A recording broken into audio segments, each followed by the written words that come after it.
जय श्री कृष्ण। हमारे YouTube channel में आप सभी का बहुत बहुत स्वागत है। आज हम आपको निर्जला एकादशी के विषय में बताने जा रहे हैं, क्योंकि इसका नाम निर्जला है, यानी बिना पानी के इस व्रत को किया जाता है। निराहार निर्जला यह व्रत किया जाता है। इस एकादशी का नाम भीमसेनी एकादशी भी है, क्योंकि पहले इस एकादशी का नाम निर्जला एकादशी ही था। जब भीमसेन ने इस एकादशी को धारण किया, उसके पश्चात इस एकादशी का नाम भीमसेनी एकादशी हो गया। यह एकादशी ज्येष्ठ माह के शुक्ल पक्ष की एकादशी होती है और धर्म ग्रंथों में, पुराणों में, शास्त्रों ने बताया है कि यह एकादशी सबसे बड़ी एकादशी होती है और इस एकादशी का व्रत करने से संपूर्ण वर्ष की एकादशियों का फल प्राप्त होता है। वैसे तो पूरे साल में 24 एकादशी आती है, लेकिन जिस साल अधिक मास आता है उस वर्ष 26 एकादशी आएगी। यदि आप पूरे वर्ष की एकादशी नहीं कर पाते हैं तो आपको निर्जला एकादशी का व्रत करना चाहिए। यदि आप पूरे वर्ष एकादशी करते हैं और गलती से किसी भी एकादशी का व्रत करना आप भूल गए हैं, या आप व्रत नहीं कर पाते हैं, या फिर एकादशी के दिन भूलवश आपने चावल खा लिए हैं, या चावल से संबंधित कोई भी वस्तु खा ली है, या एकादशी के दिन आपने अन्न का सेवन कर लिया है, उन सब दोषों की मुक्ति के लिए इस एकादशी का व्रत करना चाहिए। जो व्यक्ति निर्जला एकादशी का व्रत करता है उसके जन्म जन्मांतर के पाप दोष पीड़ाएं नष्ट हो जाती है। निर्जला एकादशी को लेकर के हमारे पास बहुत सारे सवाल आए हैं और कई सवालों के हम आपको जवाब देंगे और आपकी जिज्ञासाओं को शांत करने का प्रयास करेंगे, क्योंकि निर्जला एकादशी का व्रत सभी करना चाहते हैं, लेकिन इसके नियम बहुत ही कड़क है और इन सब का समाधान कैसे निकाल सके। यदि आप नियमों का पालन नहीं कर पाते हैं तो क्या पाप या क्या दोष लगेगा, ये भी हम आपको बता देंगे। तो हमारे वीडियो को अंत तक जरूर देखिएगा। तो सबसे पहले हम आपको बता दें कि एकादशी का जन्म कैसे हुआ है। आखिर एकादशी माता है कौन। हमारे पुराणों में बताया है कि सतयुग में मुर नामक देव था, जिसने इंद्रादि समस्त देवताओं को पराजित कर लिया था, देवताओं को जीत लिया था। उसका प्रकोप सारे ब्रह्मांड में फैलता जा रहा था। सारे देवता भयभीत होकर के सबसे पहले भगवान शंकर जी से प्रार्थना करते हैं। शिव जी ने देवताओं से कहा कि आप सभी भगवान श्री हरि विष्णु नारायण के पास जाए और महाविष्णु ही आपकी समस्या का निदान करेंगे। क्षीर सागर के जल में भगवान श्री हरि महाविष्णु शयन कर रहे और इंद्रादि सारे देवता जाकर के उनसे हाथ जोड़कर के प्रार्थना करते हैं। कहते हैं कि प्रभु मोर नामक एक दैत्य है और उसने चारों तरफ त्राही त्राही मचा रखी है। सारे देवताओं को वह निरंतर पराजित करता जा रहा है। हम सब परास्त हो चुके हैं। प्रभु, हम आपकी शरण में आए हैं, हमारी रक्षा कीजिए। भगवान श्री महाविष्णु ने देवताओं की प्रार्थना सुनकर के तुरंत चंद्रावती नगरी की ओर प्रस्थान किया तथा सुदर्शन चक्र के माध्यम से मुर नामक दैत्य के कई दैत्य साथियों को सुदर्शन चक्र से काट डाला। उसके बाद जैसे ही मूर ने देखा कि सुदर्शन चक्र सभी को मारता जा रहा है, तो वह कहीं पर अदृश्य होकर के जाकर के छिप गया, क्योंकि भगवान युद्ध करते करते बहुत ज्यादा थक गए थे। अतः उन्होंने बद्रकाश्रम की सिंहावती नामक 12 योजन लंबी गुफा में विश्राम करने चले गए। बुरे विचार किया कि ये तो सो चुके हैं और इनको सोए सोए में मार डालता हूं। तभी मूर उस गुफा में घुस गया और महाविष्णु को मारने का प्रयास कर रहा था। जैसे ही मारने लगा, भगवान का वध करने लगा, उसी समय भगवान श्री हरि विष्णु के नारायण के शरीर से एक कन्या प्रकट हुई और उसने निकालते ही तुरंत मुर नामक दैत्य का वध कर दिया। मुर नाम का दैत्य का जब वध हो गया तो प्रभु महाविष्णु की निद्रा खुली और उन्होंने देखा कि एक सुंदर कन्या खड़ी हुई है और परम तेजस्वी परम प्रतापी है। भगवान ने जब देखा कि इस कन्या ने इस महाभयंकर राक्षस का वध कर दिया है, तभी भगवान उस कन्या पर प्रसन्न हुए और उसको वरदान दे दिया, जाओ, तुम्हारा नाम एकादशी होगा और तुम इस संसार में हमेशा हमेशा के लिए विख्यात हो जाओगी और प्रत्येक महीने के कृष्ण पक्ष एवं शुक्ल पक्ष की 11वीं तिथि की अधिष्ठात्री देवी तुम रहोगी। तुम्हारा नाम एकादशी के रूप में प्रख्यात होगा। लोग तुम्हें 11 के नाम से भी मानेंगे और तुम माँ एकादशी के नाम से पूरे संसार में पूजी जाओगी, तथा इस दिन का कोई भी व्रत करेगा तो उसके कई जन्मों के पाप दोष नष्ट हो जाएंगे तथा उसके पुण्यों का उदय होगा। साथ ही भगवान ने ये भी कहा कि यदि कोई मनुष्य समस्त तीर्थों की यात्रा नहीं कर पाता है, कोई पुण्य कर्म नहीं कर पाता है, कोई दान नहीं कर पाता है, कोई और व्रत उपवास नहीं करता है, वह केवल और केवल तुम्हारे दिन यानी एकादशी का उपवास करेगा तो उसे महापुण्य फल की प्राप्ति होगी तथा समस्त तीर्थों का पुण्य फल उसे अपने घर बैठे ही प्राप्त हो जाएगा। इस प्रकार एकादशी माता को भगवान श्री हरि महाविष्णु ने वरदान दिया और महाविष्णु वहीं पर अंतर ध्यान हो गए। इसी कारण एकादशी का सबसे अधिक महत्व है और सबसे बड़ा व्रत माना जाता है। ज्येष्ठ माह के शुक्ल पक्ष की जो एकादशी होती है जिसे निर्जला एकादशी कहा जाता है। निर्जला एकादशी अपने आप में अद्भुत और एक महाव्रत है और इस व्रत को सभी मनुष्यों को करना चाहिए। अब सवाल यह उठता है कि जो लोग बिना पानी के रह नहीं सकते हैं, वो कैसे निर्जला एकादशी का व्रत करें। हालांकि धर्म ग्रंथों पुराणों में बताया है कि इस एकादशी का व्रत निर्जला और निराहार ही करना चाहिए। यह इस दिन जल भी नहीं पीना चाहिए, फलाहार भी नहीं करना चाहिए, चावल नहीं खाना चाहिए और कोई भी वस्तु का सेवन बिल्कुल नहीं करना चाहिए। तो इस एकादशी में नियम के अनुसार तो पानी पीना भी वर्जित माना गया है। लेकिन अब हम आपको एक बात बता दें कि कोई भी व्रत हो, कोई भी कार्य हो या कोई भी नियम हो, उसमें वृद्ध लोगों के लिए नियम लागू नहीं होता है। साथ ही जो बीमार व्यक्ति होते हैं, किसी रोग से पीड़ित होते हैं, चाहे उनको कोई भी रोग हो, शुगर हो, ब्लड प्रेशर हो, थायराइड हो या अन्य कोई भी रोग हो, उनके लिए भी यह नियम लागू नहीं होता है तथा बच्चों के लिए भी यह कड़क नियम लागू नहीं होता है। साथ ही गर्भवती माताओं के लिए भी यह कड़क नियम लागू नहीं होता है, यानी कि वृद्ध लोगों को, बुजुर्गों को, रोगियों को और बच्चों तथा गर्भवती माताओं को निर्जला एकादशी का निराहार निर्जला व्रत नहीं करना चाहिए। उनके लिए ये कड़क नियम धारण करने की आवश्यकता बिल्कुल नहीं है। वो निश्चिंत होकर के इस दिन वह पालन करें यदि वो व्रत करना चाहते हैं।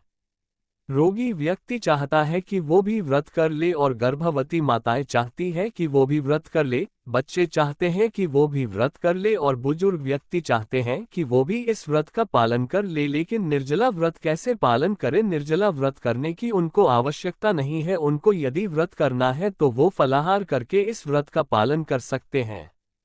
यानी फलाहार में जो वस्तुएं आती हैं जैसे फल से निर्मित वस्तुएं, फल का रस या दूध से बनी वस्तुएं, दूध की मिठाई या अन्य जो भी फलाहारी वस्तुएं हैं जिनको आप फलाहारी मानते हैं, जो फल से संबंधित है या एक राशि में फलाहार के रूप में जिनका हम उपयोग करते हैं, उन वस्तुओं को ग्रहण करके वो इस व्रत का पालन कर सकते हैं। इसमें आपको काला या सेंधा नमक जो फलाहारी नमक होता है उसी का उपयोग करना चाहिए। सादा नमक का उपयोग नहीं करना चाहिए तथा फलाहार में हल्दी का उपयोग बिल्कुल नहीं किया जाता है। वैसे इस व्रत में आप यदि रोगी है, वृद्ध है, बालक है या गर्भवती है तो आप आलू का प्रयोग कर सकते हैं। इसके अलावा अन्य फलों का भी आप उपयोग कर सकते हैं। लेकिन ध्यान रखें, आपके घर में किसी भी अवस्था में इस दिन चावल बनना भी नहीं चाहिए और चावल खाना भी नहीं चाहिए। कोई इसे भी चावल आपको नहीं खाना चाहिए। समा के चावल या कोई भी अन्य चावल इस व्रत में बिल्कुल भी उपयोग नहीं करना चाहिए। इस व्रत में केवल आपको जो है अन्य फलाहारी वस्तु का उपयोग जो है कर सकते हैं। निर्जला व्रत यदि करते हैं तो अत्युत्तम है। यह आपकी श्रद्धा और भक्ति के ऊपर है। आपका शरीर यदि साथ देता है तो आपको निर्जला व्रत करना चाहिए। यदि साथ नहीं देता है तो आप फलाहार करके भी इस व्रत को पालन कर सकते हैं। अब एकादशी व्रत में तुलसी का बहुत महत्व है। तुलसी जी के बिना इस व्रत को अधूरा माना जाता है। चूंकि तुलसी जी के बारे में ऐसा लिखा हुआ है कि तुलसी जी एकादशी के दिन नहीं तोड़ना चाहिए, अतः तुलसी आप पहले से तोड़ करके रख ले और तुलसी बासी भी या उपयोग हुई या चढ़ाई हुई धोकर के बार बार उपयोग कर सकते हैं। सूखी हुई तुलसी के पत्ते भी उपयोग कर सकते हैं। सूखी मंजूरी भी तुलसी की उपयोग की जा सकती है। कई दिनों तक तुलसी जी को धो करके बार बार उपयोग किया जा सकता है। इसलिए आप पहले से तुलसी पत्र तोड़ करके रख लेंगे और उनका उपयोग आप निरंतर कर सकते हैं। अब कुछ लोगों ने प्रश्न किया है कि एकादशी का उद्यापन क्या निर्जला एकादशी को कर सकते हैं क्या? तो हम आपको एक विशेष सलाह देना चाहेंगे कि यदि आपको एकादशी का उद्यापन करना है तो 24 एकादशी पूर्ण होने के बाद आपको मार्ग शीर्ष या नवग्रह माह के जो मोक्षदा एकादशी आती है, जिस दिन गीता जयंती होती है, उस दिन एकादशी का उद्यापन करना चाहिए। 24 एकादशी पूर्ण होने के बाद जितनी अधिक एकादशी हो सके उसका कोई दोष या संशय नहीं है। मनुष्य को अपने जीवन में एक बार एकादशी व्रत का उद्यापन जरूर करना चाहिए। यदि उद्यापन नहीं करेंगे तो उसका पूरा फल नहीं प्राप्त हो पाएगा। यदि आपको उद्यापन करना है तो आपको मोक्षा एकादशी के दिन व्रत का उद्यापन करना चाहिए। किसी विद्वान ब्राह्मण को बुला करके विधि विधान से पूजन पाठ करके इस व्रत का उद्यापन आपको करना चाहिए। यदि आप समर्थवान हैं, निर्जला एकादशी का व्रत करने का आपने निश्चय कर लिया है, सभी लोग कर सकते हैं। स्त्री पुरुष, माताएं, बहनें और कुंवारी कन्याएं सभी लोग एकादशी का व्रत कर सकते हैं। पहली बार भी यदि आपको एकादशी का व्रत करने का आप सोच रहे हैं तो निर्जला एकादशी से बड़ा कोई पर्व आपको नहीं मिल पाएगा। इसलिए अति उत्तम और बड़ी एकादशी है, इसलिए आप इस व्रत को प्रारंभ इसी दिन से करना प्रारंभ कर दें।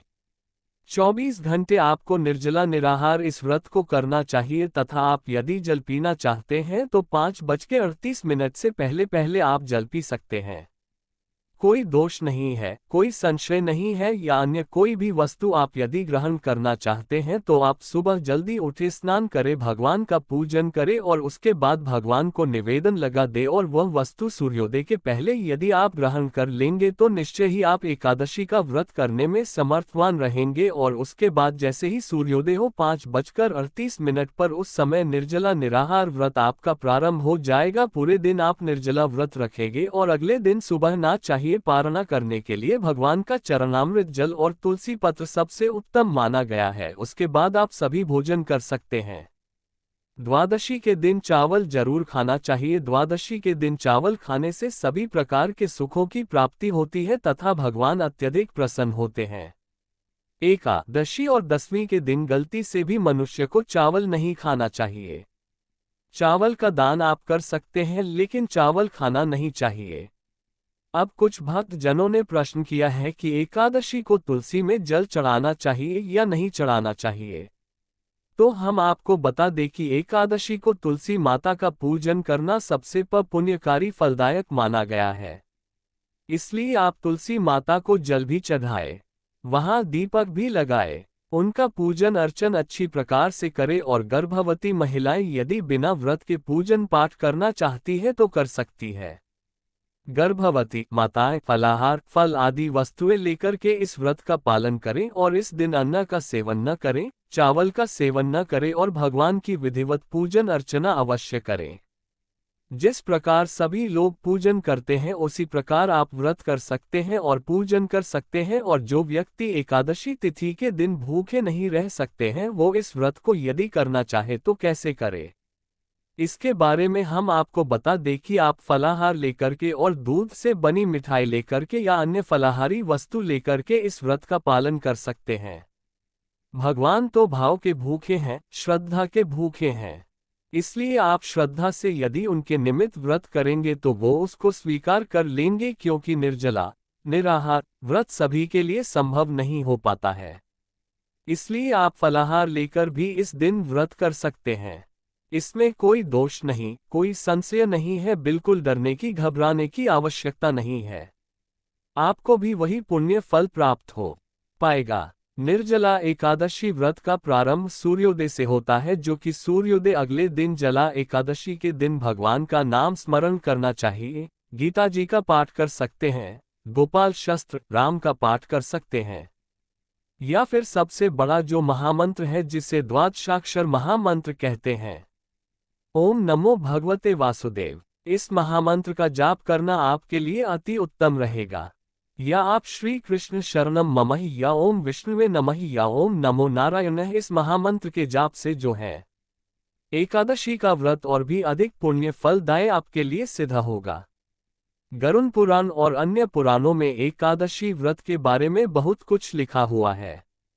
एकादशी का व्रत श्रद्धा और भक्ति से किया जाता है। प्रत्येक मनुष्य को एकादशी वहन करना चाहिए, क्योंकि एकादशी का व्रत करने से उसके जन्म जन्मांतर के पाप नष्ट हो जाते हैं तथा उसके पुण्यों का उदय होता है।